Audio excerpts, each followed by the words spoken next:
Eh, Bienvenido a todos y todas. Esta primera charla del ciclo que estamos organizando con la Università Statale di Milano y se titula Lengua punzante, corteza de canelo y la va a dictar la Machi Adriana Pinza. El ciclo, le voy a comentar un poco, contar un poco de qué se trata. Se titula Vivir y pensar la coexistencia, encuentros y tensiones entre epistemologías, y en él lo que queremos hacer es intentar abordar maneras de pensar y practicar el mundo desde la variedad de visiones y perspectivas ontoepistemológicas que lo componen y comprender cómo ellas se articulan o podrían articularse. De hecho, nos parece que en la actualidad y bueno, lo que pasó ayer, ¿cierto? Con las elecciones, es una prueba muy evidente de ello. Es imperativo dejar de pensar desde una única cultura, una única visión hegemónica, a la cual se suman casi desde una perspectiva de variedad de mercados, ¿cierto? Y de manera ancilar otras formas de entender y vivir lo existente, pero justamente de manera secundaria. Lo que se hace imperativo, lo que se hace prioritario, y lo hemos venido viendo en el plano cultural, social, político, económico, académico, incluso de simple interacción humana entre nosotros, es repensarnos, conocernos, reconocernos entre individuos y pueblos, apostando a que puede existir efectivamente una pluralidad de mundos en un único mundo que nos recoge, en un mundo común. Entonces, como les decía, esta charla va a ser la primera de un ciclo de 6. Ahora Rebeca Errázuriz nos va a presentar el resto de las charlas que se nos vienen. Rebeca, si quieres. Hola Martina, hola a todos y todos, gracias por estar acá. Bueno, yo quería contarles que, como dice Martina, esta charla es la primera de un ciclo que nosotras estamos organizando, que se llama Vivir y Pensar la Coexistencia. Entonces vamos a tener más actividades a lo largo de este año y queremos dejarlos a todos y todas invitados desde ya. El 24 de junio vamos a tener a Vilma Almendra. Ella es de los pueblos Nasa, Misak de Cauca, Colombia, y a Simone Ferrari de la Universidad de Milán, quien va a estar también en la charla coordinada por Laura Scarabelli de la Universidad de Milán. El 19 de agosto vamos a tener a dos invitadas chilenas, Elena Oliva de la Universidad de Chile y Mónica González de la Universidad Católica de Valparaíso, para conversar sobre negritud y afrodescendencia, en una charla que coordinamos Elsa Maxwell y yo, quien les habla.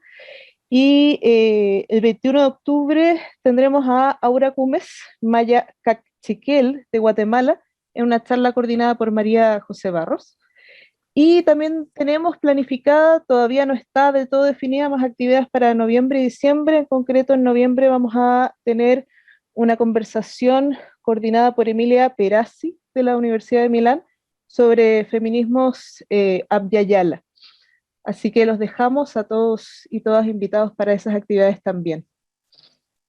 Gracias. Gracias, Rebeca. Y ahora, antes de pasar a presentar a la Machi Adriana Pinza, recuerdo un momentito los auspiciadores y organizadores quienes nos han apoyado en este ciclo, en esta charla en particular. Por el lado de la Universidad Adolfo Ibáñez, el Departamento de Literatura, en la persona de Antonia Bio, que está aquí presente y nos acompaña, el Magíster en Literatura Comparada y su directora Tatiana Calderón, el ciclo Nuevas Tendencias, coordinado por María Paz Oliver, el grupo de estudio Experiencia y Mundo, bueno, el señor Anid Fondesit, ese, bueno, el proyecto Fondesit, del cual soy investigador responsable, y no voy a decir el título porque es demasiado largo.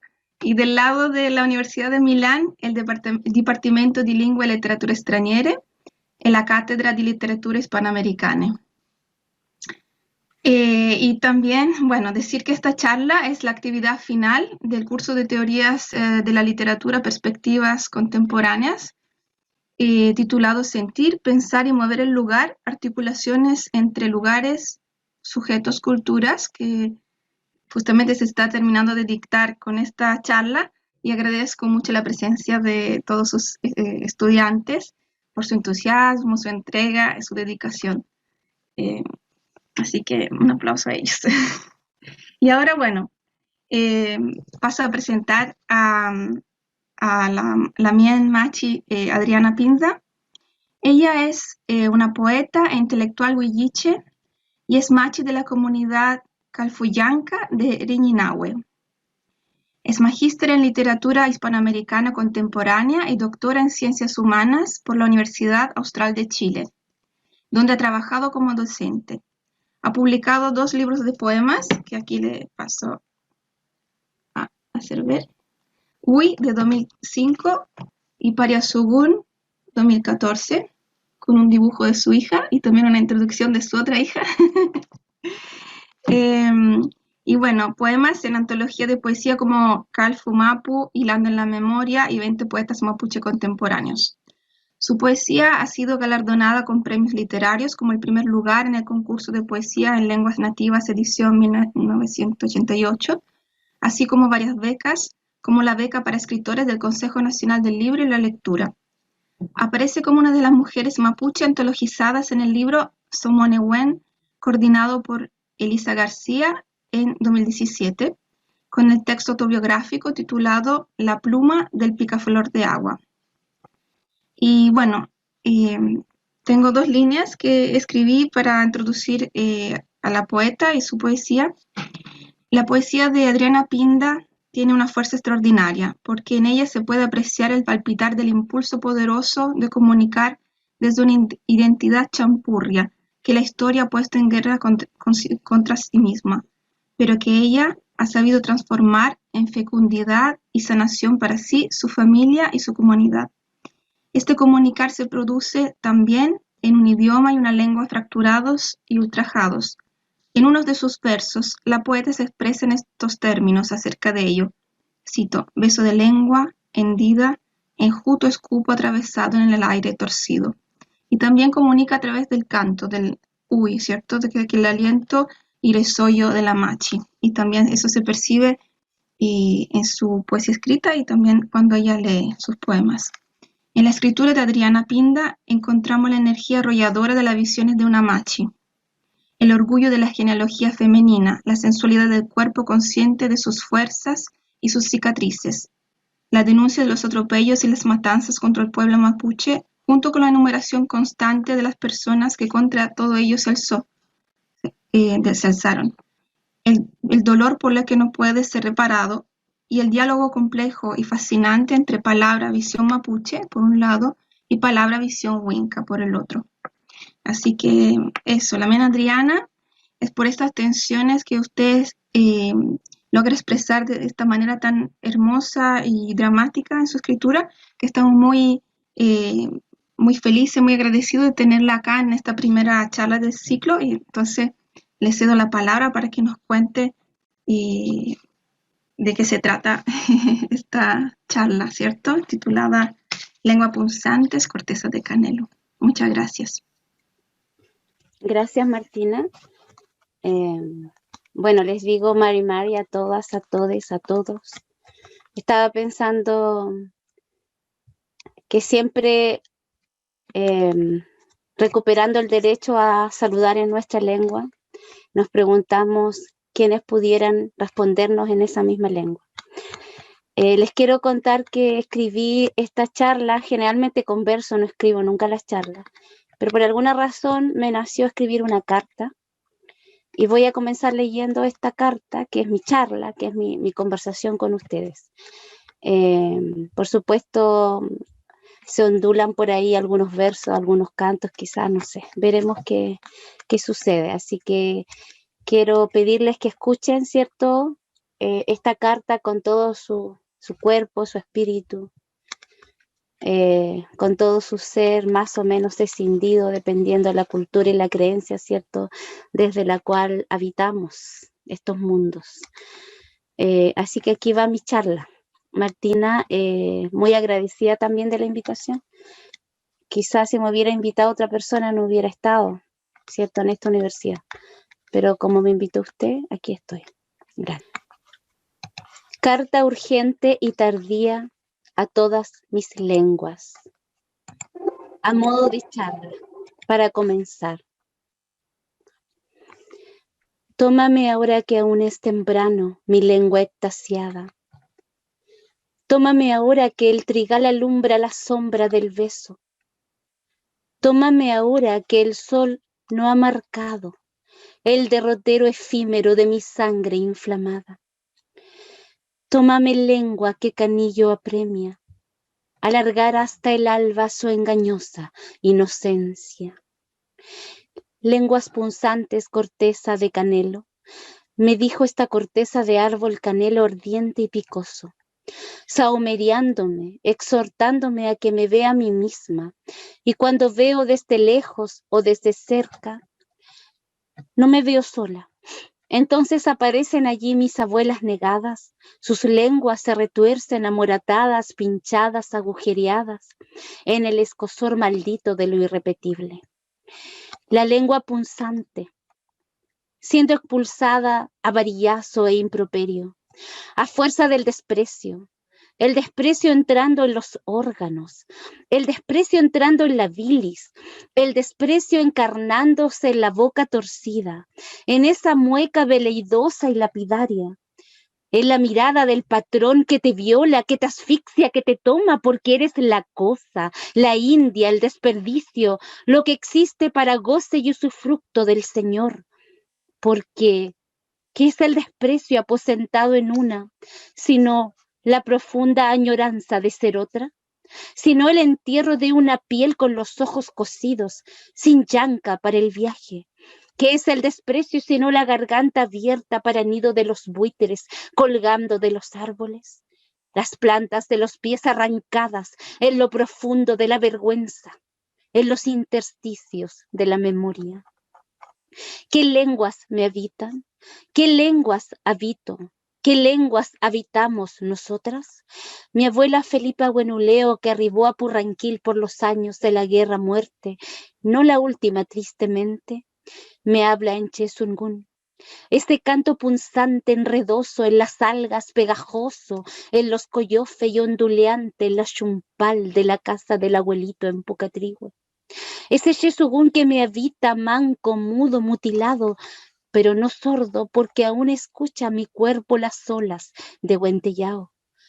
Aún escucha mi cuerpo el paso de los animales en manada libre por los montes. Aún escucha mi cuerpo la embestida del trueno en el hueco incierto de la noche. Mi abuela Felipa Buenuleo camina desde las tierras de arriba, mi propia lengua torcida hasta botar espuma. Y la sueño de vez en cuando, arrastrando su lengua lagual, su lengua curra, su lengua chacay, su lengua humeante, y lamiendo las hendiduras de mi vacío, entre los poros de las llagas coloniales y patriarcales. Esa lengua me habita como una casa en orfandad, siempre añorando, siempre buscando el espíritu que le sople el hueso, la metáfora de carne viva, la madre de todas las cosas. A esa lengua perseguida por los montes, acosada por la fusta del latifundio, amordazada por la academia colonialista, marcada a fuego como painemal en Chaychaycomapu, lapidada por los discursos civilizatorios que fueron y son cuna del monoculturalismo y de todos los imperios genocidas. Esa lengua prisionera política en las cárceles de Estado, esa lengua acribillada en los Lofmapu que aún creen en su propio derecho, Mapu, y sin permiso recuperan lo usurpado, esa lengua sin ojos, ojos que aún así ven en lo profundo de la noche, esa lengua perimontu que una y otra vez ha hecho llover y ha sentido el airecito de los taíta en la Rucacusra. Esa lengua despreciada, mirada menos, esa lengua dialecto que no se compara a la lengua imperialista, esa lengua que no se rinde, esa lengua que nos ampara en medio del saqueo y del despojo, de la desesperanza heredada, en medio del hambre y la injusticia, como una madre, una abuela, una cusé, una aligüen tibia y de anchas espaldas, esa lengua en peligro de extinción, porque me punza, porque me aterra, porque me duele. Ella me canta susurrándome por dentro en esa oscuridad inconmensurable donde no encuentro el sueño. A esa lengua amada de ardiente paciencia debo pedir perdón. Es mi culpa, digo yo, no habitarte como lo hacía mi abuela Felipa. Es mi culpa no levantarte como una bandera azul en medio de la maldad que nos acosa. Es mi culpa y desidia, es mi culpa ominosa haberme enamorado de la lengua del imperio. ¿Qué puedo decir entonces que me exima de la vergüenza? ¿Cómo y desde dónde me habita la castellana ignominia de lenguas esquizoides y molinos de viento? Quijotesca locura. Puedo cantar más que todo, puedo contar más que todo, que la castellana lengua me conoce desde la teta universo. Mi madre ya había olvidado el arrastrado chesungún de todas mis abuelas maternas. Mi teta fue esa leche violada a costa del silencio y el autodesprecio. Mi madre se odiaba a sí misma. Su mapuche ñen era su alter ego enterrada en la hondura de sus huesos. Esos huesos que enfermaron tanto como la raíz del pichanto, como la raíz de las algas que trae la marea. Esa lengua que mi madre olvidara se le fue adentro del ser y la habitó como Cután hasta llevarla lejos de mí.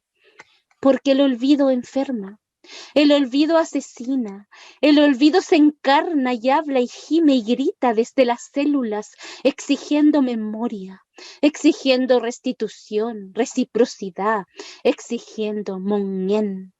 El olvido no es casual, sin embargo, el olvido es político, el olvido es carnal, el olvido es epistemológico, el olvido es histórico, el olvido es trauma, el olvido es la rotura del espíritu en esta imposibilidad del ser, una forma de sobrevivir que encontramos cuando nuestro horizonte vital desaparece. De la teta materna donde me entró el castellano con sus acentos, sus melodías, sus memorias, les diré, me fui encantando y encerrando en esta lengua que he aprendido a amar y a odiar al mismo tiempo. Esta lengua que no solo hablaba el imperio, sino también las nodrizas, las comadronas, las mujeres perseguidas y quemadas por la Inquisición. Esas mujeres poderosas también me hablaban en esta lengua. Muchas de ellas también fueron arrancadas de sus propias lenguas por esta, la insaciable, la canilla lengua, la lengua del poder. A pesar de los días, me he preguntado si la Mapu, este universo cosmogónico que habitamos como mapunche, solo puede hablar en Chesungún, en Mapun Zungun. Si la Mapu debiera hablar también en otras lenguas, a menudo pienso que es la autojustificación que imaginamos ante la imposibilidad de hablar la Mapu como lo hacía mi abuela Felipa Huenuleo.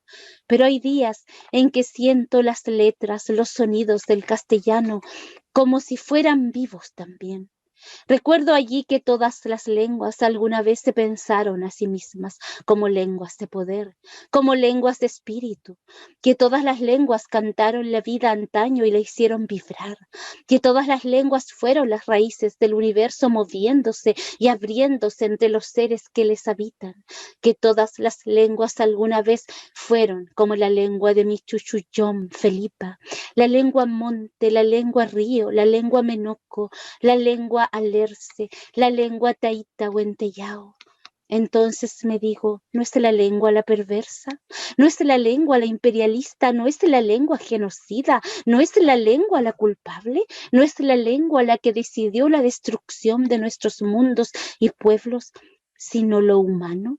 ese antiguo ser enfermizo, insaciable, esa humanidad antropocentrada con el cáncer de la codicia, heredado y reverenciado en los templos bancarios del Walter Benjamin y en los cantos heroicos del mercado mundo. ¿Y qué es la lengua? La vieja pregunta de Cratilo, la vieja pregunta de Felipa o Enuleo. ¿Qué es esa que nos hace, que nos permite ser, que nos abriga, cobija o desampara? ¿Qué lenguas me habitan? ¿En qué casa se despierta la médula de mis huesos que son folil? No tengo la respuesta. Hurgo en ambas lenguas como una niña semidormida, como una niña sonámbula, como una niña aterida, como una niña asfixiada, como una niña violada, esperando que las salvias azules por donde corría desbocada y libre vuelvan a florecer en los montes de su infancia.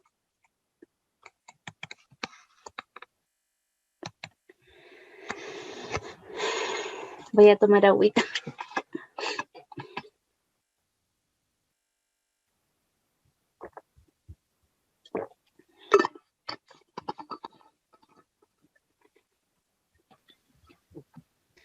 Bien, quise comenzar, ¿cierto?, esta charla, esta conversación, como se llame, con esa carta que le escribí a mis lenguas, a nuestras lenguas. No sé qué les pasó a ustedes, pero espero haber logrado, nunca se sabe, ¿cierto?, con esto del lenguaje. Espero haber podido expresar o manifestar de alguna manera lo que significa para mí la escritura, el canto y las lenguas que me habitan o que habito. En esta fractura del ser que vivimos las personas champúes, ¿cierto?, como yo. Que a pesar de esa condición nos posicionamos igualmente como mapuche ñe. Me gustaría escucharlos primero antes de proseguir para que esto no sea un monólogo. Así que les voy a abrir, ¿cierto?, la palabra a quienes quieran comentar o darme a reciprocidad, ya que yo les he brindado esta carta. Debiera también recibir de ustedes alguna palabra. Eso. Chaltumay, Machi, Adriana Pinta. Bueno, abramos la conversación, ¿cierto? Marcela. Sí, por acá estoy.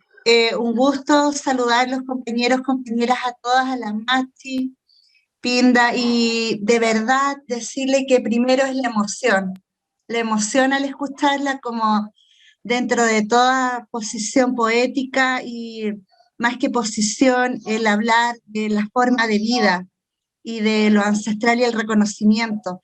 Hay hartas aristas dentro de lo que nos entrega, hay una visión crítica, una visión política, una visión de lo ancestral. La clase anterior leímos unos poemas bellos, maravillosos, no puedo decir otra cosa que hermosa la poesía que da cuenta de esta cosmogonía de nuestros ancestros como chilenos, como mestizos también. Y a mí me hacía mucho sentido personal el tema del concepto y la vivencia clave que es la lengua. Y la lengua se tornaba como una hibridez, como un conflicto trágico, como la esencia pura de estar en un territorio, pertenecer a otro y ser lo mestizo. ¿Cómo, Machi, me gustaría preguntarte, la poesía nos puede salvar del silencio, de la neutralidad, y cómo de forma política puede humanizarnos más en torno a nuestros pueblos originarios, en torno a ti, en torno a tus comunidades y a nosotros chilenos como mestizos? ¿De qué forma tu poesía da voz a la palabra mujer desde esta posición política irreverente, que tiene que ser así, de forma irreverente para cambiar la realidad de lo que estamos viviendo y lo que esperamos todos, yo creo, y todas? Eso, Machi, muchas gracias por tu poesía, gracias por todo.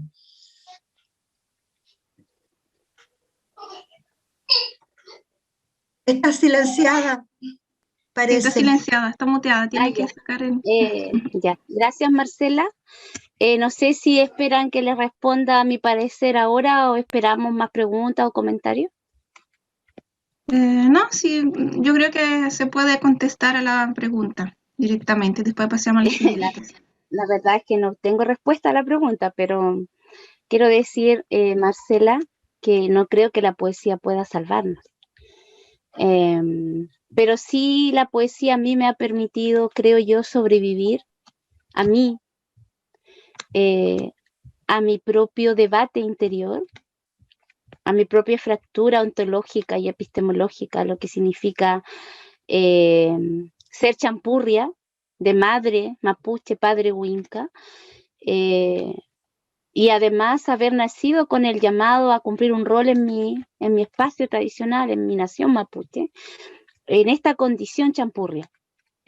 Por lo tanto, a mí la poesía me ha hecho sobrevivir y renacer a esta fractura, a esta rotura, ya de lo que significa pararme en el mundo en esta misma fractura, en esta rotura, en esta herida colonial, en esta llaga. Tiene muchos nombres, muchas mujeres ya la han nombrado antes que yo.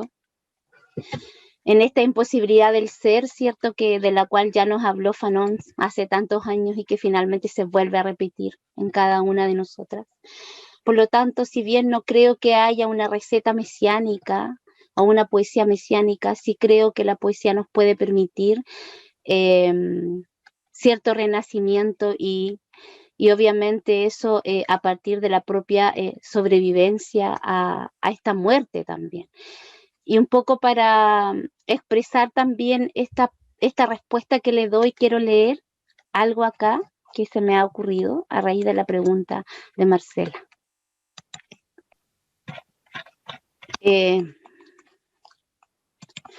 Bueno, primero les voy a contar, cierto, que estoy escribiendo hace varios años ya en realidad una novela. Mi escritura es bastante lenta, yo escribo por delirio poético, no tengo el oficio de la escritura como otros poetas y otras poetas, yo escribo por delirio poético, y eso significa que de repente escribo y de repente no escribo en años. Por lo tanto, estoy hace años escribiendo una novela que se llama Yanka Piuqué, el Champurria, y quiero leerles unas líneas de esa novela en donde de alguna manera estas mujeres protagonistas y personajes a través de la poesía y la escritura logran sobrevivir. Un poco para complementar la respuesta también a Marcela.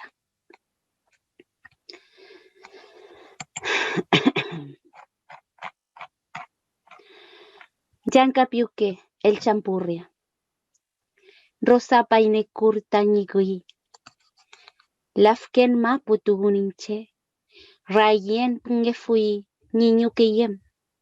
Inche kusou que fun Santiago guariameu. Camule que fun quiñe puñen. Juanito piñe que fui. Feu amutui camapumeu. Amutui nomen lafken mapumeu. Trafia peu ma fin Juanito caicaiengu. Al quinto fin aluma puñe puñen. Goy maquilñeta mi Juanito. Goy maquilñeta mi Juanito, huira fuente winculfilantumeu. Inche seu monyelan, seu shenyelan, rosa painecur amufui café. Mi querido pichihuentru, cuifin ni poyen, ni pitiau cacuyin, ni pitichumpal wentru. Ramungei fashantu ariameu, Juanito Annay. Ya vas a nacer, te he soñado, estoy aquí esperando, sé que un día caminaremos juntos a la orilla del Lafken, sé que un día dirás mi nombre y lo escribirás, no tendrás que aprender a escondidas como yo te enseñaré las letras y su magia, yo te mostraré la otra vida, que no tienes que ser despreciado siempre, que no tienes que ser pisoteado por los demás, ni dolerte el cuerpo cuando digas en mapuche. La Futaguarria es grande y llena de luces y colores. Hay muchos negocios y gente, hay muchas voces, Y si una se pela el lomo trabajando, se sale adelante. Si una se esfuerza y no se pone floja, ni se pasa soñando cosas de indias, una puede progresar y ser gente. Faliñi Cusao, Ariameu, Juanito, soy gente de nuevo acá. Ni en Cuyín, ni en vestido chiñurra, abrigo hasta chumpiru tengo los domingos. Gea Juanito, en la micro me miran. ¿Qué pensarán? ¿Qué dirán de mí tan bien vestida y educada? ¿Escuchas la guardia? ¿Las puedes oír allá adentro? Te saco a trajinar para que la escuches y que te guste, aunque sabes que no podré dejarte acá conmigo. Te llevaré al sur y después iré por ti. Cuando junte hartos pesitos para irnos a la Argentina, a Curamalal, como ya te dije, mi cholito, pórtate bien allá adentro. Ya falta un pichín, será en luna nueva, creo yo. Unos días nomás y listo. No te preocupes por nada, todo saldrá bien. Baja tranquilito nomás que yo estaré aquí esperando. Y aunque sea la única que te espera, no eres una pobre, porque la rosa vale ahora, la rosa es gente ahora. Tu ñuque que te espera, Rosa Painekur del Lafken Mapu.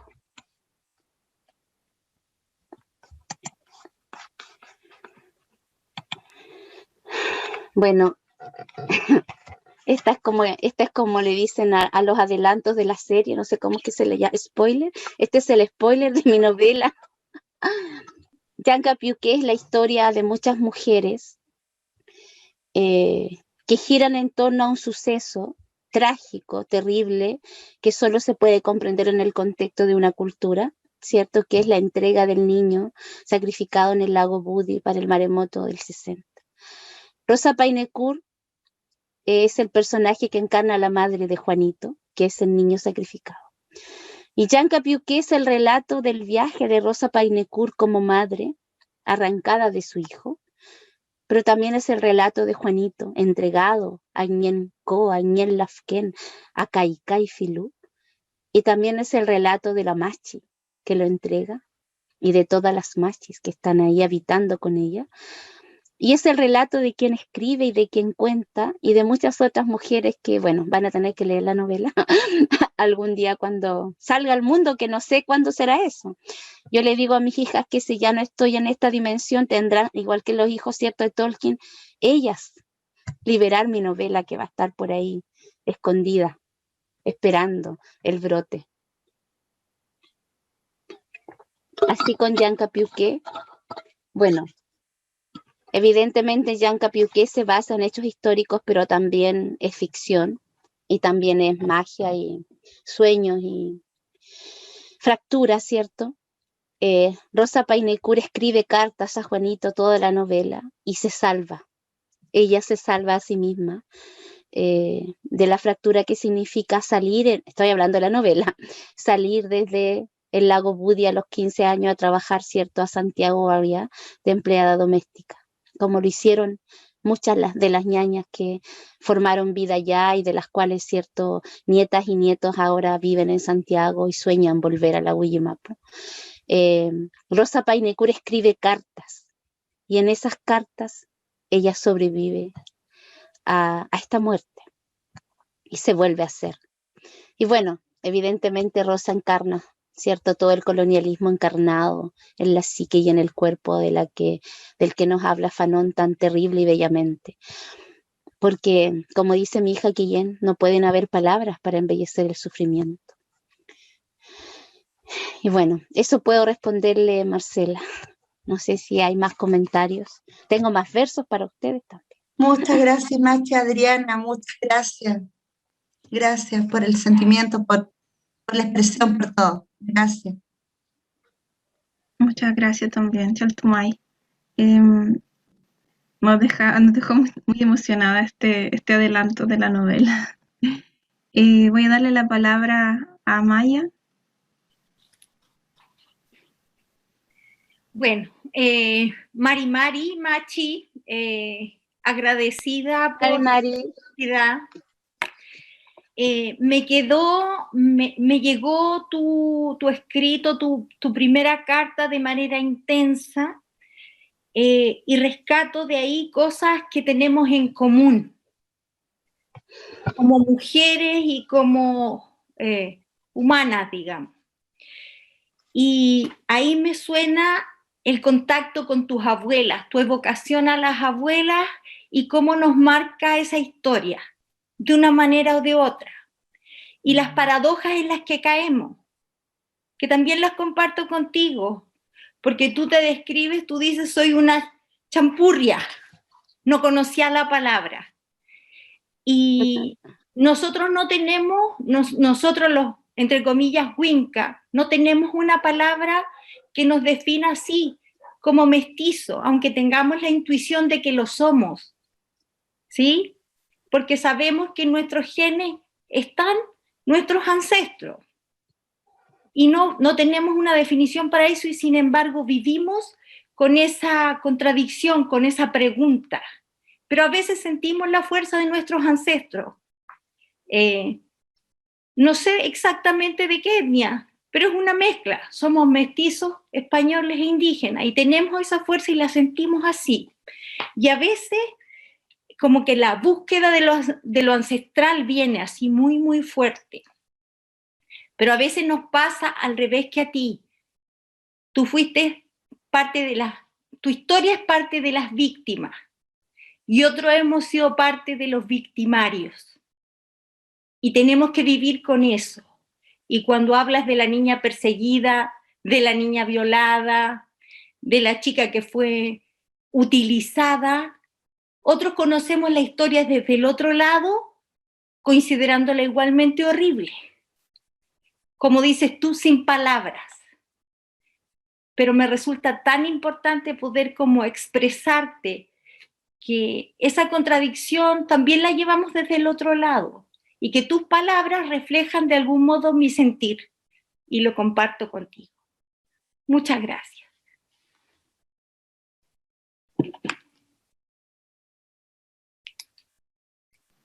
No se escucha. Sí, estaba muteada, pero Ay, sí, es que esto internet, a pesar que soy profesora y todo eso, no logro todavía manejarme mucho en esto. Es como una energía extraña todavía, pero se me olvida siempre poner la voz y todo eso. Sí, gracias, Amaya. Ciertamente, evidentemente tenemos cosas en común, claro que sí. No sé si hay algún otro comentario antes de leer algunas otras cositas que tengo por ahí. sí, le damos la palabra a Michelle.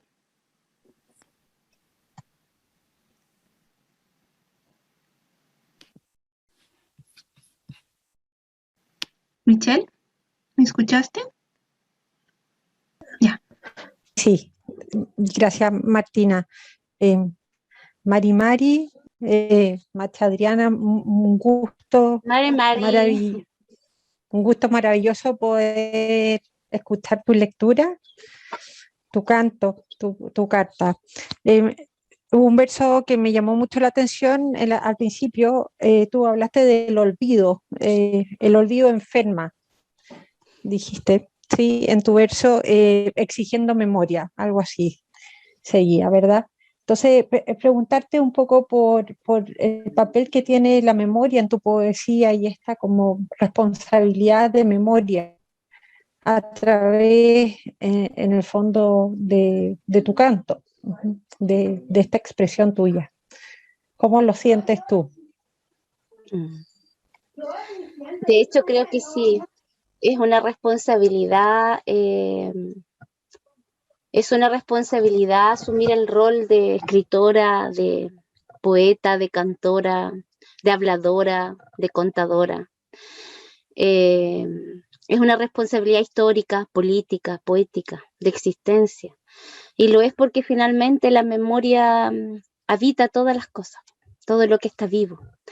Es una energía que transita y que nos mueve, ¿cierto? Y no solo la memoria de lo humano. Tenemos que pensar que tenemos en el cuerpo, en la célula, la memoria del cosmos, del universo, sin ni siquiera aludiendo a algún tipo de misticismo o de cosa lejana a la propia cosmovisión. Podemos decir científicamente desde Occidente y desde la propia cultura mapuche, cierto, que nos habitan estrellas, que nos habita las mismas energías, la misma materialidad, la misma genética de todas las cosas que están vivas. Entonces, ¿cómo no haber memoria? Finalmente es una sola memoria la que se mueve en todos los seres. Y esa memoria de algún modo es una urgencia que mandata. Es una urgencia que interpela y que de alguna manera nos entrega estos mandatos de decir. Al menos yo siento que esta memoria que me habita, que es la memoria de mis abuelas, en este caso Machi, de mi familia mapuche, evidentemente también me habita una memoria que no es mapuche, ¿cierto?, de la herencia paterna, pero es una memoria de ultraje para mí, no solamente por la condición de champure, sino por otras condiciones que no voy a relatar ahora, que son personales. Por lo tanto, aquí hay más de una memoria habitando la una, y esas memorias tienen voz, tienen lengua, tienen ojos, tienen piel, tienen deseo, tienen sufrimiento, ejercen poder en el mundo. Entonces, al menos para mí la memoria es como un hilo, ese hilo secreto que habita en todas las cosas y que de alguna manera las une, las vuelve a coser, las vuelve a tejer, y finalmente volvemos, ¿cierto?, a la misma metáfora de todas las culturas, de que las mujeres somos tejedoras, las grandes tejedoras, hilanderas, estamos siempre hilando y tejiendo la historia y la memoria una y otra vez, incansablemente.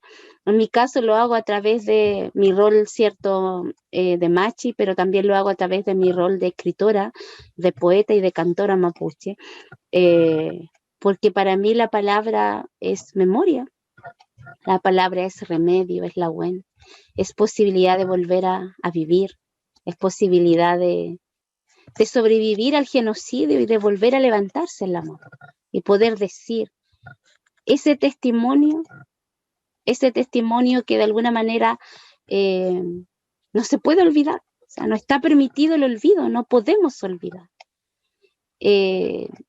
Muchas veces se nos acusa de resentidas, por ejemplo, cuando hablamos de las mismas cosas, y claro que sí, hay un resentimiento, porque el sentimiento se vuelve a vivir una y otra vez. El trauma, ¿cierto?, la fractura, la violación, la imposibilidad de ser, se vuelve un resentir. Y eso también es memoria. Y hay que aceptarlo y asumirlo para que se pueda sanar. No se puede sanar si la herida tiene pus. Y si se vuelve a repetir el mismo acto de violencia, de genocidio, de usurpación, esa memoria finalmente es una memoria abierta, es una memoria en llaga que supura. Pero como hablamos de paradoja y contradicción, ¿cierto? Y la vida es así, ¿no? Nada es permanente, la vida es efímera, es cíclica, paradojal, contradictoria, trágica, hermosa, todo es lo que tenemos, la vida, ¿cierto?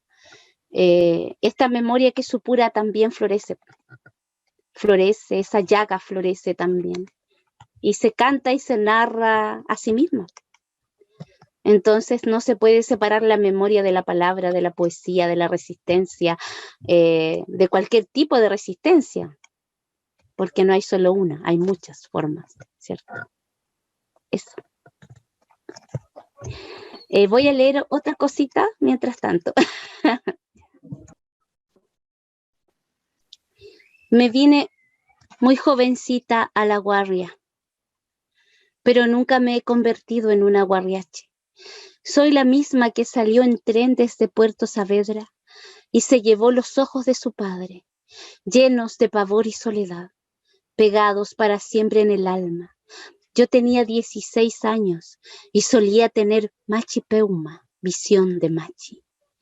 Helas allí, agazapadas en casas de reposo, insectos resplandecientes de alas enormes, moscas voladoras azules, caballos de agua, toros de un solo cuerno vibrante, en Concepción o Santiago, todas muy jóvenes, todas delirantes en su desdoblamiento, Dicen que se levantan frente a la puerta de la casa y pelotucan, todas declaradas esquizofrénicas, psicóticas, irremediables.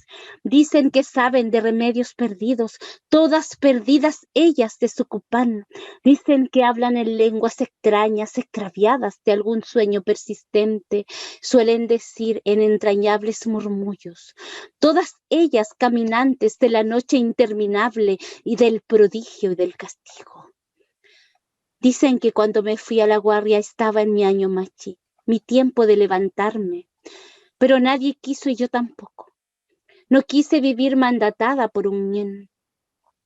Ahora ya de vieja que he mordido en mi carne yo misma la venganza de Kaikai, me pregunto si no hubiese sido mejor haberme entregado, haber recibido los chaguay de plata oscura que me entregaron y los remedios a la orilla del Lafken.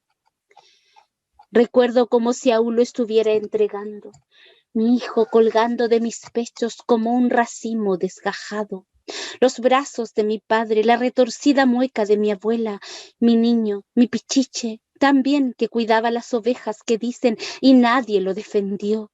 Hasta dicen que el mar se acalló con su corazoncito que palpitaba vivo. Dicen ese que era mi piuque más precioso, mi yanca piuque. Yo sabía que sería entregado, siempre lo supe, y aún así lo dejé. Lo supe porque era hijo de la serpiente y mi padre lo supo, pero porque también era champurria, porque era un cuñifal, un paraguay. ¿Acaso Kaikai iba a pedir a uno de los suyos? ¿Acaso un champurria sería su corazón? ¿Quién defendería a mi pichiche sino yo? Si yo digo que sí tenía matriz porque vino de mí, no era nada pobre.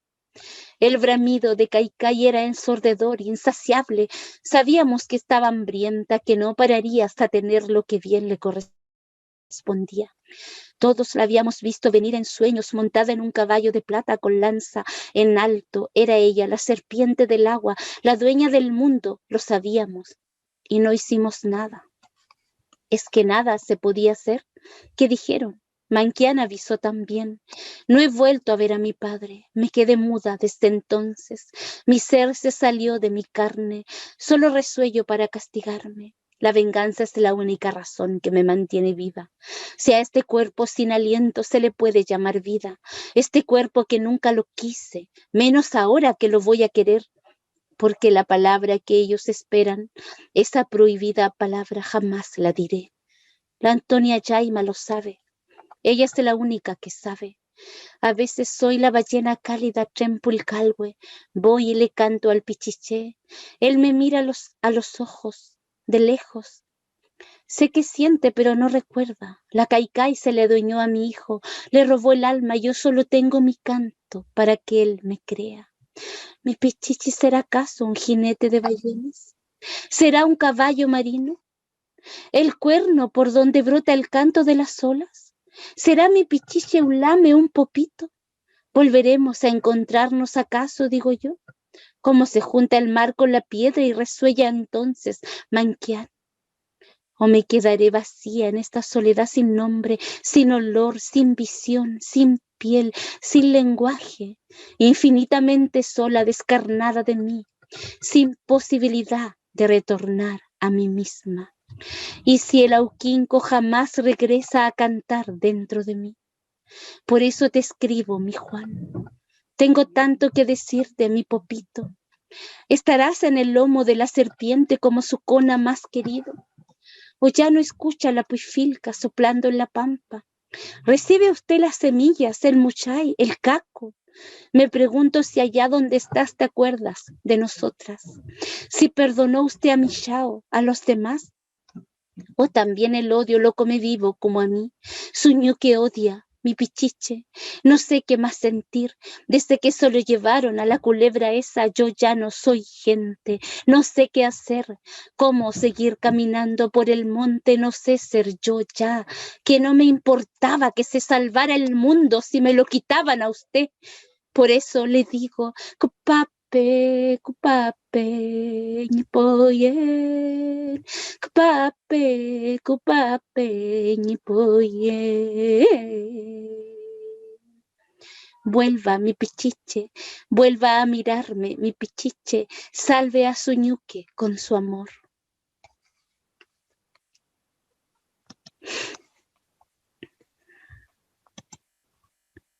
Bueno, esa es la memoria de Rosa Paynecur.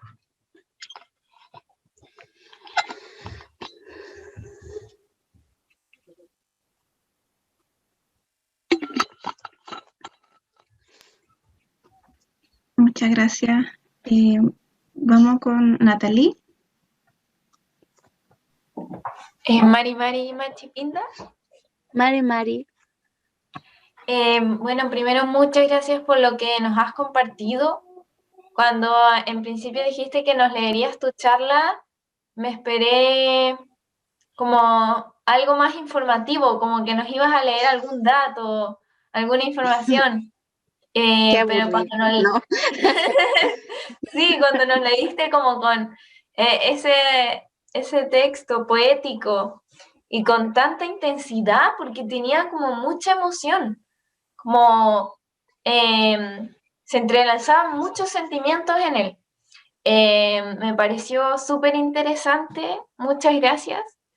Y de lo último que nos leíste, me gustó el verso que decía, sin la posibilidad de volver a mí misma, porque da cuenta de como un dolor tan profundo que deja de ser uno, o sea, se pierde parte de la identidad.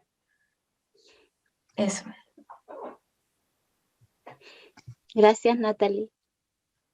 Bueno, ese dolor que trata de contar Rosa Paynecur, ¿cierto? No es solo el dolor de una madre que pierde a su hijo.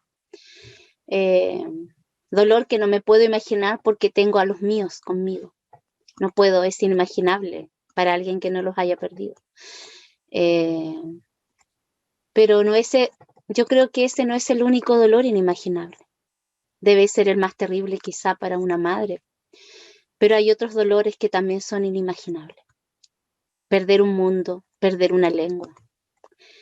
Ver que el tiempo y el espacio que habitas desaparece. Ese dolor también es inimaginable.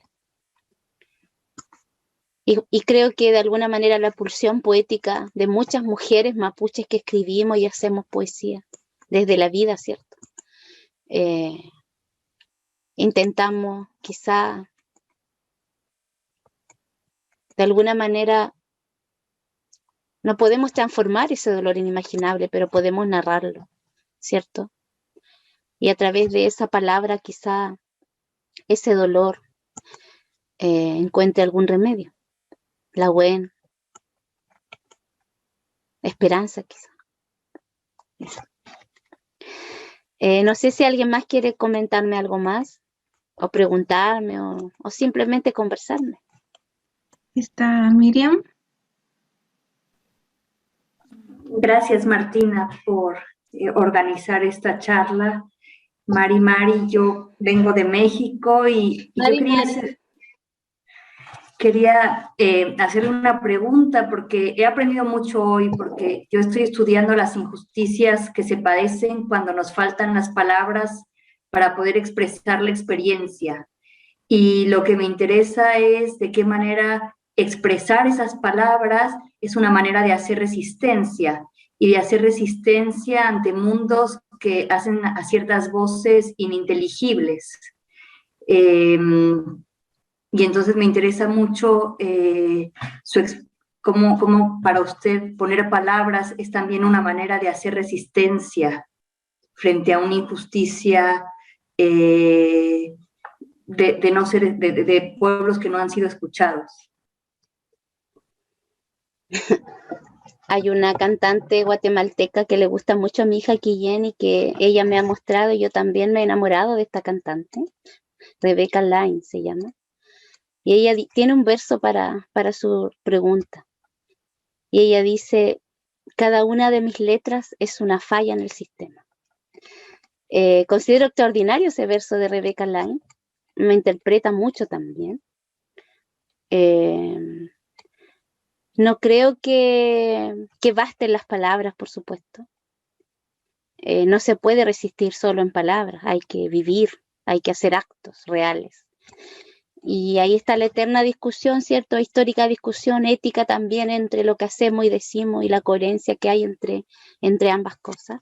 En qué momento se junta esa palabra con la realidad. Es un debate que siempre estamos dando como mujeres mapuches también y como pueblo, ¿cierto? Nación.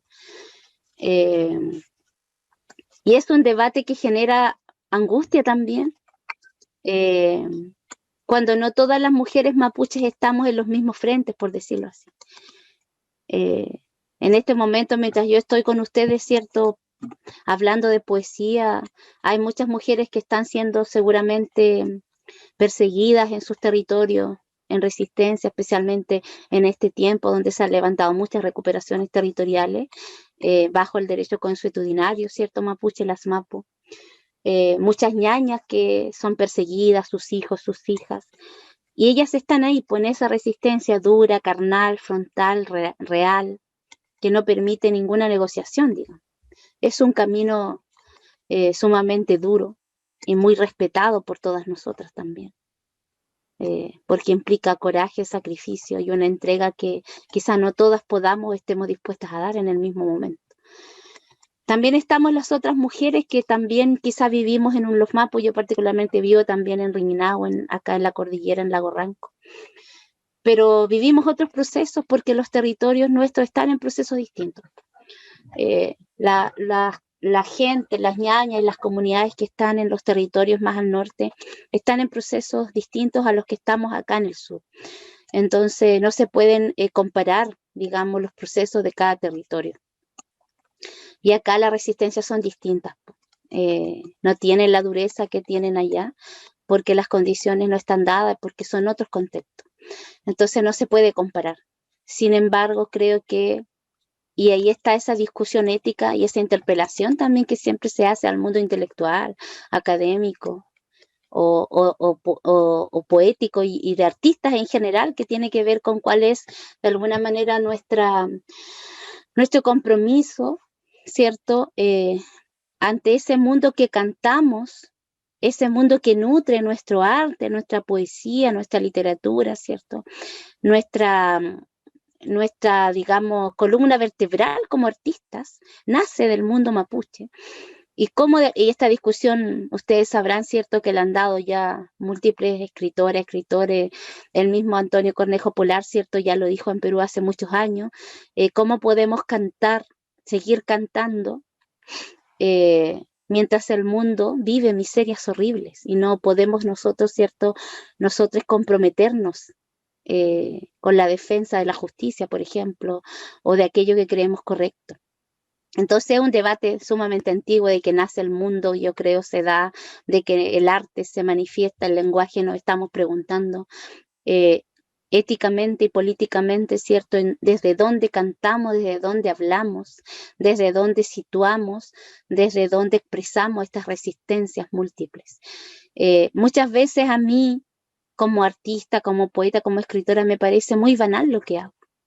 Precisamente siento esta banalidad cuando veo el sufrimiento de mis ñañas, por ejemplo. Cuando veo, ¿cierto?, algún reportaje o cuando me entero de que el Estado allana en esta criminalización que hay, ¿cierto?, constante hacia el pueblo mapuche, en esta última embestida del neoliberalismo terrible hacia los territorios de los pueblos originarios en toda Villa Yala en general, porque esto no es algo que pasa acá, tenemos que entender, ¿cierto?, que esto es a nivel general, en el fondo la embestida del capitalismo salvaje, así, sin ningún parangón, hacia todos los pueblos y los territorios. Por lo tanto, no solo pasa en el pueblo nación mapuche. Y muchas veces cuando una se entera del sufrimiento, la represión, una se mira y dice, pucha, ¿qué estoy haciendo yo cantando, escribiendo?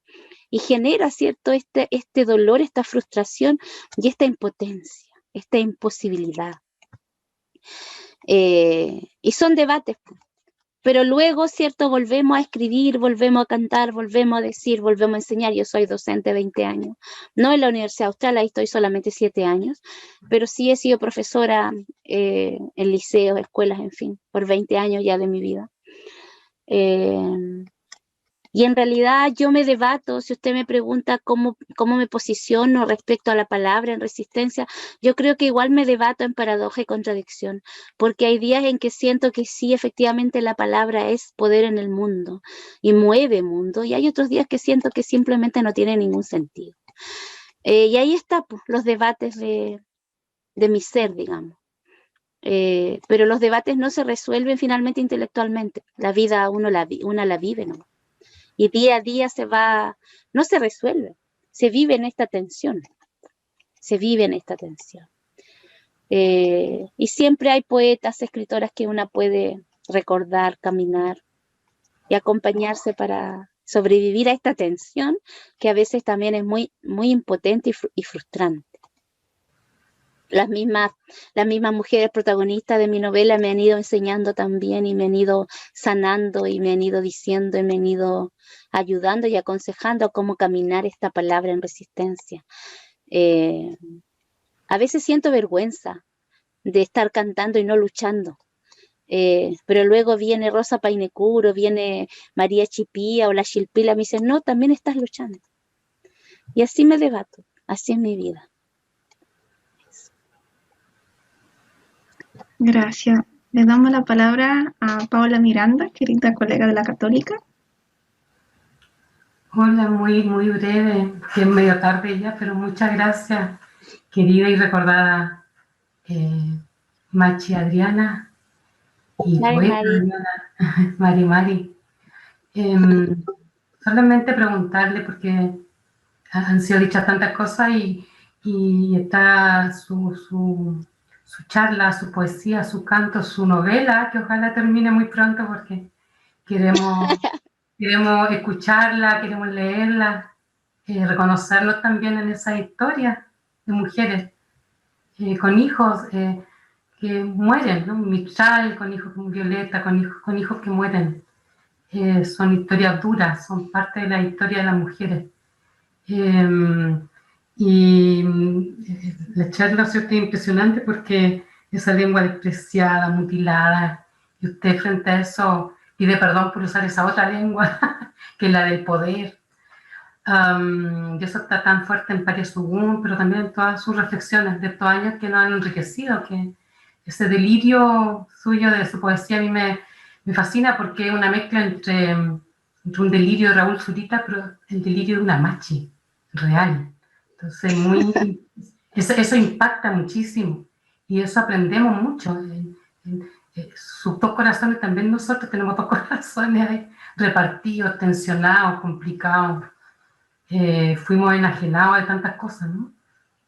Y mi pregunta solamente, querida Adriana, bueno, agradecerle, pero tiene que ver con, lo dijo muchas veces hacia el final de la charla y sobre todo cuando estaba leyendo lo de Rosa Painecur, cuando hace ese delirio de ternura y dolor con el niño y le canta.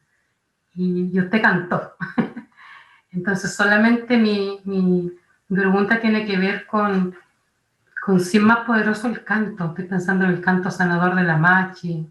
Si el canto, o cuál es la diferencia suya cuando usted canta y sana probablemente, o cuando escribe, que son los dos mundos también, son las dos culturas.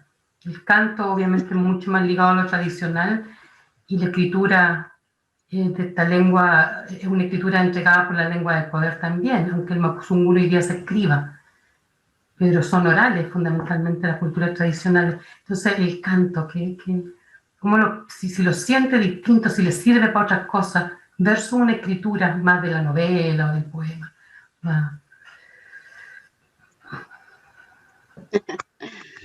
Esa pregunta amerita un seminario de muchas horas, Paula, o un coloquio de muchas horas para conversar, que es una pregunta muy tensionada también. Tampoco tengo una respuesta, quizá 10 años atrás le hubiera dicho ciegamente, sí, el canto es el canto. Como escribí en el prólogo de mi primer libro, ¿cierto? En esa odiosidad escritural que tenía con el castellano. Pero ahora no sé, no estoy tan segura. Sí creo que van por derroteros distintos quizá, Creo que el canto es el canto, la escritura es la escritura, van por derroteros distintos. Sin embargo, hay momentos en que se cruzan, se chocan, quizás se repelen, se interpelen. A mí al menos se me cruzan, pues, se me chocan, permanentemente están ahí abrazándose y odiándose. Pero debe ser porque yo no nací hablando Mapunzungún, nací hablando castellano. Como les dije en mi carta charla, ¿cierto? Esa fue mi teta materna, porque mi teta de mi abuela era el chesugún. Por lo tanto, una teta puede tener muchos pezones también, no solamente uno. Eso me recuerda a Roma, ¿ves? Que greco-latinizada estamos. Y claro, creo que el castellano, o sea, creo que el Mapunzungún, el chesungún y el castellano tienen una relación poética muy terrible y tensionada y hermosa a veces, pero eso es pura poesía nomás, porque la realidad es brutal. Nuestra lengua está en peligro de extinción, está en franca diglosia. Le puedo dar muchos datos sobre eso si quisiera, y es el castellano como lengua imperialista finalmente la que reina. Entonces todo lo demás son delirios poéticos. Escuchaba ayer a la gran hermana, cierto, Irma Pineda, en una charla que hizo también. Y ella decía algo muy bello, decía, tenemos el deber como poetas, decía, como cantores, como escritoras indígenas, de prestigiar nuestras lenguas y de sacarlas al mundo también. Y yo siento que ese también es mi deber. Y de hecho, la novela Yanka Piuqué, que les contaba que nació hace más de 5 años, se comenzó a escribir solo en castellano. Pero hubo un momento en que algo me pasó hace poco y empecé a escribirla también en Mapunzungún. Pero evidentemente no en igualdad de condiciones, sino en diglosia. El Mapunzungún sigue allí relegado. Porque también es una reflexión la novela, ¿cierto?, respecto a la simetría de las lenguas y cómo el Mapunzungún se va abriendo paso también en la novela. Entonces, si bien el canto y la escritura se cruzan en algún momento, siguen siendo lenguas, digamos, cuyo choque fundacional, ¿cierto?, fue violento y genocida. Entonces hay una herencia y una memoria, a propósito de la memoria ahí también, y un olvido también político que tiene que ver con eso. Entonces es una pregunta que da para un curso. Si quieren lo puedo hacer, me invitan. No nos dé idea. Muchas gracias. Vamos. Que me gusta la docencia. Se nota. Mis estudiantes me dicen profe Machi, los que me quieren, que son varios en realidad. Profe Machi. No sé si hay algún otro comentario, porque antes que nos despidamos, porque son, no sé, ya es tarde, parece. Claro, sí, quiero leerles unos últimos versos. No sé si hay algún otro comentario para poder terminar yo leyendo algunos versos. Sí, yo quería hacer una pequeña pregunta, pero a lo mejor podemos hacer, porque veo que está Gonzalo y Amaya también, estas 3 breves preguntas todas juntas para simplemente dejar como una impresión, si es que usted, Macha Adriana, quiere retomarla junto con la lectura. Entonces, de mi parte, la pregunta sería, ¿cómo se articula la genealogía femenina, ¿cierto? Su abuela, su mamá, respecto de la herencia que usted le está dejando a sus hijos y a sus hijas? Me llama mucho la atención, siendo que ahora estoy en este trance de nombrar a mi futura hija, ¿cierto? El hecho de que usted eligió 3 nombres en Mapuzungún para sus hijos, que son Quillén, Calfumalen y Lafken, ¿cierto? Cuando usted tiene un nombre en castellano y su mamá también se llama Marina. Entonces, esa idea de que al renombrar se encarna también una herencia, como un deseo de futuro, de un nuevo inicio para los hijos. Y en eso se nota, digamos, lo que es la dulzura un poco del aporte femenino, ¿cierto? Dentro de lo que es la crianza. Y esta era mi pregunta. Y vamos a dar la palabra rápidamente a Maya y Gonzalo para que hagan rápidamente su pregunta y le volvemos a dar la palabra a usted. Amaya. Mi pregunta es en relación como al tema, como la otra parte, como la parte real, porque la Machi menciona varias veces el tema de que no participa o participa poco de tal vez lo político o lo práctico. Quería saber cuál es su opinión acerca de los cambios que estamos teniendo.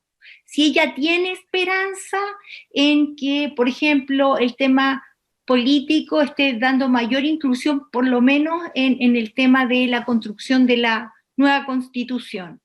¿Cómo lo ve ella? Si lo ve como un gesto reparador o si algo real o solamente va a quedar así como en una mágica ilusión. Gonzalo. Profe Machi, Mari. Mari. Muy simple, usted habló de ovejería, habló de Pucatrihue, habló de Fresia, que es un pueblo que ahora está más polvoriento de cuando usted lo dejó lleno de polvo. 3 años tenía cuando... Sigue más polvoriento, le aseguro. Y yo le quería preguntar si ya usted con la información, digamos, que usted digamos, de lo que usted relató en Somos Nehuen, de lo que usted relata, su transformación a ser machi, y usted cuando vuelve a esos lugares, si es que volvió, ¿cuál fue la visión de ese pasado presente, pisar de nuevo esos lugares que tuvo en ese momento? ¿Qué fue volver a Ovejería, por ejemplo? Si es que volvió. ¿Qué fue volver a Pucatrihue? ¿Qué fue volver quizás a Osorno, donde estaba esta niña adolescente o preadolescente que tenía que ir al psiquiatra? Eso yo quería preguntarle, Mache, si es que la quiere contestar, por supuesto. Ve que tengo que dar un curso para poder contestarle a todos mis estudiantes tantas preguntas complejas. Voy a leer primero. Sí, voy a leer. Escucha.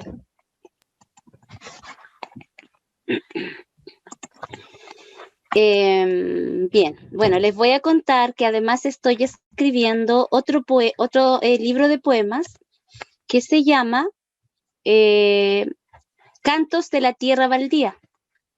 Como paráfrasis, ¿cierto? Este gran texto, Cantos de la Tierra Baldía. Yo escribo, todo mi ser es así. Yo no escribo una sola cosa, escribo varias a la vez. Entonces se está escribiendo la novela y se está escribiendo este texto, Los Cantos de la Tierra Baldía, que son poemas, y se está escribiendo también otro texto de poesía que se llama Canto al Lucero de la Mañana. Entonces en este momento estoy escribiendo estos 3 textos que se relacionan. Yo les voy a leer algunas cosas de los Cantos de la Tierra Baldía, ¿ya? Los Cantos de la Tierra Baldía. ¿Y si vuelvo en remolino? ¿Y si únicamente viento soy? ¿Qué será de las flores jactanciosas de mi alma? Cupan mai, pian. ¿En qué carne calfuguinumagún llenará mis cántaros de agua limpia? ¿Me recordará siquiera la estrella que me besaba los ojos al amanecer? ¿Se lavarán aún mis negras banderas del cielo en la vertiente de la casa de mi ancestra Felipa Buenuleo? ¿Mis pies podrán recorrer la misma ruta que las luciérnagas señalan? ¿Encontrará mi alma el lugar que nunca tuvo? ¿Con qué tintura se escribirá mi nombre?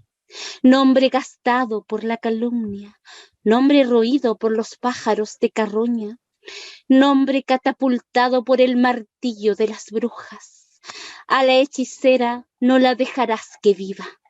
¿Recordará mi nombre la corteza de canelo que me soñó? Pinda Pichún, la de las alas suaves, Pinda Pichún, la de las plumas suaves. ¿Quién cebará el primer mate cuando venga la ola? ¿Será que soy Gualbe? ¿Será que soy pantano? Agua estancada por donde respira el diminuto mundo. ¿Será que estoy aquí para comprender la carencia, la necesidad? Los ultrajados gritos de la carne que aún me sueñan, en los fuegos que nunca se apagaron, los trisanos arrancando los cueros feroces del espíritu con sus pezuñas infectas de avaricia y futuro. ¿Me esperarán las hijas de este sueño? ¿Me verán llegar con los chaigües repletos de latidos y digüeñas? ¿Pasaré por sus noches como un brote de pegüén? ¿O seré la erguida sombra de la venganza? ¿Es que el mundo me ha olvidado? Les diré. ¿Cuántos Puyomen me traerán las nubes de la nostalgia? ¿En qué vértebra de mi cuerpo florecerá la melancolía? Esa añeja dolencia agridulce y pegajosa que aqueja a las mujeres ballenas cuando se despiden de los viajeros. ¿Serán las flores del mal? ¿Serán las violetas de Felipa Buenuleo que han de curar la lánguida argucia del olvido? ¿Qué flores de oro y plumas extasiadas me regalarán los espíritus del oscuro viento?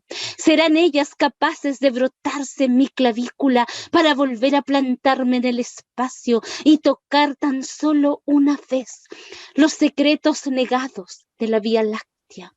¿Será capaz la desesperada materia vibrante de mis huesos de volver a hacerse para decir: de esta mapu se hicieron mis carnes, de esta mapu me levanté, a esta mapu volveré, de esta mapu se criaron las flores de manzano de mi sangre triste, donde el pezón cálido y el ligero tacto de los días, donde la caricia que se me negó, la mirada que no me dejó echar raíces.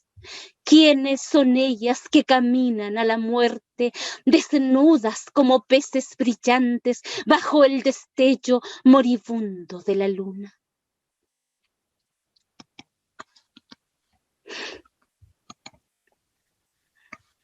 Bueno, esos son los cantos de la tierra baldía que se están haciendo.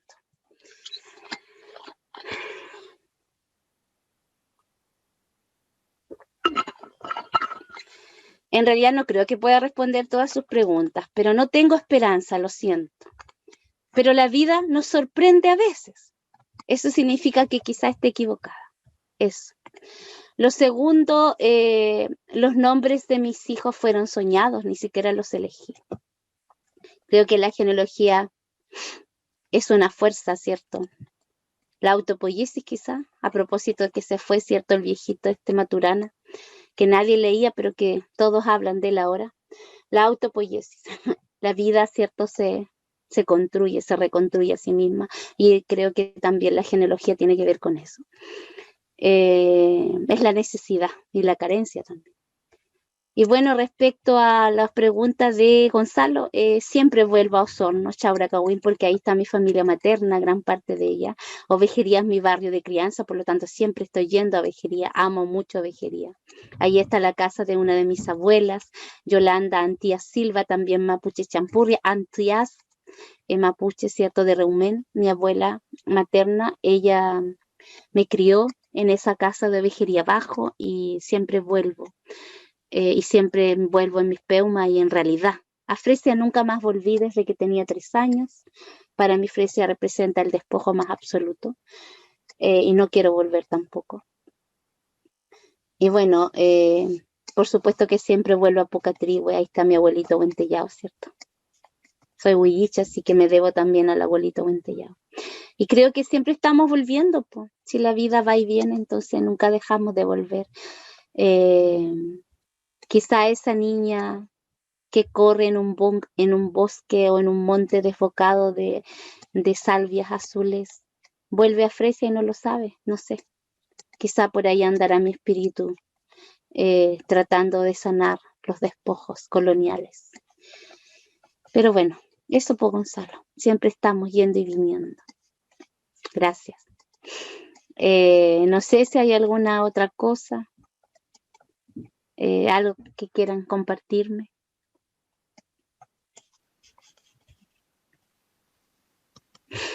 Creo que no, porque no veo manitos. Ah, Bernardo. Última pregunta. María Adriana, o Machi Pinda. Mari. Yo quería sacarle un poco de estas reflexiones más de las personas y llevarla a algo que nosotros vimos en una parte inicial del curso, que son los lugares. Y me gustaría, algo muy simple, que me gustaría que me describiera su lugar de ahí en la ribera oriente del lago Ranco, que es Reñinahue. ¿Qué significa para usted? Pero como una descripción del lugar, de la mirada, de la visión que tiene usted de ese lugar. ¿Por qué hay en Reñinahue? Bueno, tampoco yo elegí este espacio. Fue elegido. Rungu Nahuel, en realidad. Rungu de Coligüe. Nahuel de tigre, ¿cierto? O puma también le dicen acá. Así que, bueno, no sé si ustedes conocen el lago Ranco, pero yo vivo en un valle precordillerano. Y vivo en un pantano, en realidad. El lugar donde yo vivo específicamente es un mallín. Está lleno de agua. Es un menoco, un mallín, un gualve. Y bueno, salgo a buscar remedios con mi nieta de 3 años. Ella me acompaña. Vamos con un canastito a buscar la buena para la gente que me visita, ¿cierto? Y necesita remedio. Vivo rodeada de los cerros, ¿cierto? De los antiguos, los abuelos y las abuelas de Reñinahue, que solo puedo mirar porque están en manos de los latifundistas, de Ruiz Tagle, entre otros. Pero los veo, les hablo, les canto, les hago rogativa todos los días. Rodean, ¿cierto?, mi casa, son como una cuna para mí. Y está, por supuesto, el Chachay, el antiguo lago, el Aucalafquén, el revoltoso, ¿cierto?, ese que la gente le tiene respeto acá, es peligroso, dicen. Ese hermoso Chachay, viejita Aucalafquén, estamos a unos kilómetros de mi casa, como 5 o 6 kilómetros. Entonces, vivo de alguna manera en la circularidad del valle, rodeada de cerros, entre agua, pantanos, remedios. Y, por supuesto, vivo montada en el Dragón, porque acá hay más de 100 volcanes en la zona donde vivo. Y somos también uno de los cordones más activos del sur respecto al tema volcánico.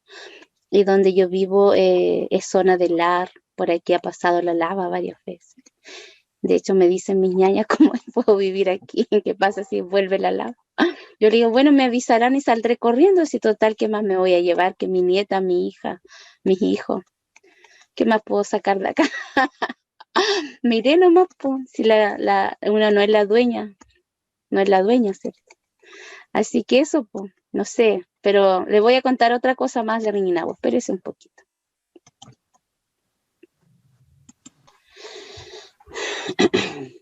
El bosque es oscuro en Cheu que en otro.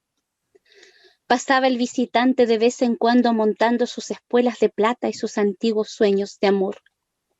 Si las palabras fueran de carne, pensé, mientras me recostaba en el notro que ya no existe, para mirar atrás, si las palabras fueran capaces de soplar sus espíritus de lava en estos cuerpos dormidos, bajo el manto de la prédica y la escuela dominical, si no fueran inútiles retazos ardientes de vanidad.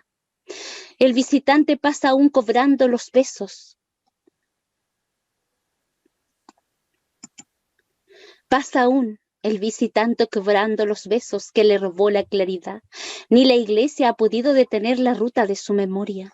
Aquí en este cruce hoy, poblado de remordimientos, vergüenzas y pecados, se hallaron un día un calcumil, un trafián, pactando las cartografías estrelladas del porvenir, sellando el pacto en un amplio legajo de ríos, pampas, pantanos, lagunas, cerros, bosques y volcanes. que los difuntos bailen, que las ballenas vengan a vernos con nuestras abuelas y nuestras hijas, que aquí nadie se ha muerto. Más adentro Ranquil se hunde en los besos del magma. Una niña despierta delirante, una espesa elocuencia se adivina en sus huesos remotos, tan espesa como el Mallín, tan espesa como el Menoco, tan espesa como la lava del Carrán alumbrando en las alas de los Cheile, los Queltehue. Su abuela corre tras el pastor, la ungen, la revuelven, la tuercen, la niña canta en Chesungún, nadie la escucha. Canta. Los ríos enterrados que palpitan como chayas de Lagüen, hirviendo en la mañana, brotes de Calahuala y Paupagüen cuelgan de los árboles como si fueran las últimas caricias que el mundo entrega. Cenizas que anidando en sus brazos han permanecido en silencio, murmuran. Un bosque fue arrasado por la lava hace más de un siglo. El pastor lo expulsa, alabanzas se oyen en el valle. María Chafián regresa, entierra sus prendas y tesoros en un cántaro debajo de la vertiente. María Chafián tejerá con crin de caballos y paciencia inclaudicable los nidos de algún certero amanecer. Mientras come a puñados orejones olorosos hechos por sus manos en Gualún. ¿Quiénes son ellas que caminan a la muerte, desnudas como peces brillantes, bajo el destello moribundo de la luna? Bueno, ese es Riñinahue. Gracias. Gracias. Chaltumay. Y bueno, Bernardo, un estudiante muy aplicado. Bueno, ya estamos muy en la hora, no queremos robar más ni del tiempo de la Machi Adriana ni de todos ustedes, pero agradecerles muchísimo por este compartir maravilloso, muy intenso que se creó. Chaltumay, de nuevo, Machi Adriana. Ha sido todo muy emocionante lo que usted nos ha contado y escuchar su voz, escuchar su canto. Creo que realmente inaugura de la mejor manera esta intención de poder compartir desde lo profundo entre individualidades, personas y pueblos. Y nada, agradecerles su compañía en esta hora y media que pudimos compartir. Nos vemos entonces. Gracias. Gracias, Martina. Sí, Martina, quería pedirle que me envíe la grabación. Por supuesto. Para poder compartírsela a mis estudiantes también que no pudieron estar hoy día. Y bueno, mis mejores deseos para Martina y su nacimiento. Mucha fuerza y pensar que ahí nacen todas sus historias y sus abuelas vienen ahí a visitar. Así que va a estar bien. Y bueno, muchas gracias a todos y a todas. Ha sido un gusto. Espero volver a encontrarnos en algún camino. Peucayal. Chaltumay, Peucayal. Peucayal, Adriana. Gracias. Gracias. Muchas gracias. Chao. Chao, gracias. Peucayal, Martina. Gracias. Chao, gracias.